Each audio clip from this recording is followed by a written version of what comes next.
Israel ராணுவத்தால் கைது செய்யப்பட்ட Oscar விருது வென்ற பாலஸ்தீன இயக்குனர் ஹம்தான் பலால் விடுதலை செய்யப்பட்டார்.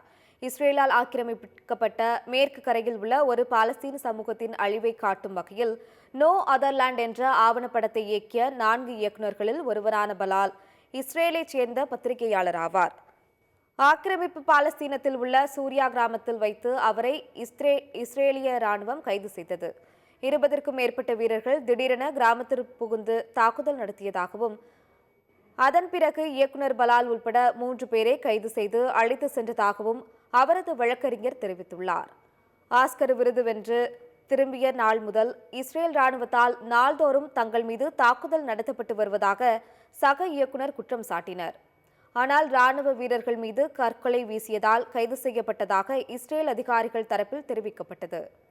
இந்நிலையில் கைது நடவடிக்கைக்கு கடும் கண்டனம் எழுந்த நிலையில் பாலஸ்தீன இயக்குனர் ஹம்தான் பலாலை இஸ்ரேல் ராணுவம் விடுதலை செய்தது. இதனை பத்திரிகையாளர்கள் உறுதி செய்துள்ளனர்.